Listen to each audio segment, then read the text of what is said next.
Hi, welcome to Three Crowns Academy. My name is James Pearce. In this module, we'll be looking at how you can get set up for the course of doing sentiment analysis in Python.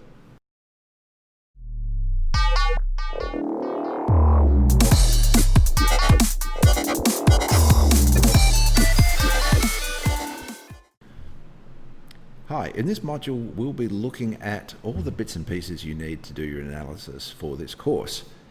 The main thing we're going to be using are Jupyter notebooks. Now, if you haven't seen these before, they're a great way of combining your notes, some presentation, your analysis, as well as the results. And let's just have a quick look at what they are like. I'll just open up this one. These are all part of the course notes, and you'll be provided with all of these.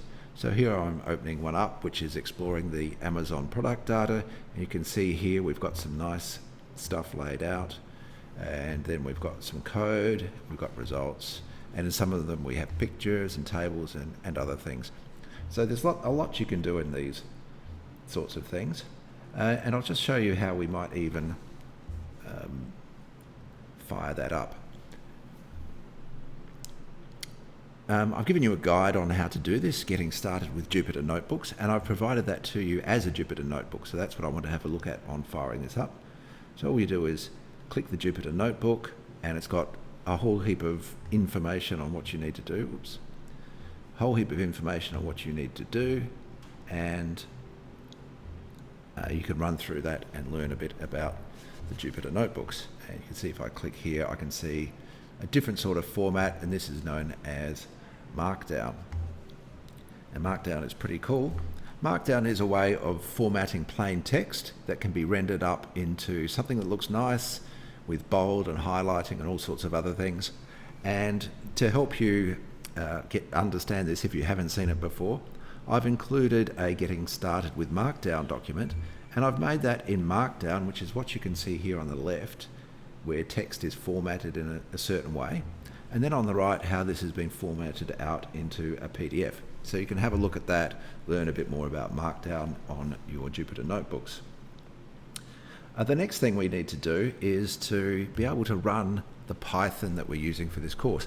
And to do that, I've got a couple of ways for you to get involved. The first is to look at Docker containers, and if you don't know what they are, it doesn't really matter, but they're a way of running someone else's virtual computer on your machine, and you can download Docker at that website, www.docker.com. There's a lot of information, but further to that, I've got a document called Getting Started with Docker for Sentiment Analysis that is provided for you. So have a look at that with everything you need to get started. It's got the course notes and the data there as well. So all you need to do is run Docker and then import the stuff that I've sent you, follow the instructions. You can also use the Microsoft Data Science Virtual Machine, which is available in the Azure cloud, and I've included instructions for doing that. So if you use that, you don't need to do the Docker thing. You do need to connect to that. It can cost money. There are some free subscriptions available. Either way, it's another way of doing that. And the document tells you how to download the information and how to get it running and how to install the Python packages. Now there's one final way that you can do this, and I don't recommend it especially, but I do admire you if you want to give it a go, and that is to run it on your own machine, to set up the Python libraries and install the data. I haven't given instructions on how to do this, but you'll need to install Python, and I recommend the Anaconda Python. Run Jupyter and install the Python libraries in exactly the same way that you would have done for the Data Science Virtual Machine. So you're welcome to try this option. Unfortunately, I cannot help you with that in setting it up, but I admire you for giving it a go. Anyway, if you get stuck doing that, you can go back to one of the other options.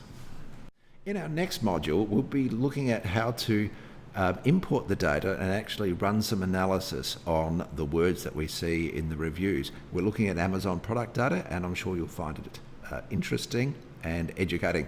Thanks for learning with Three Crowns Academy.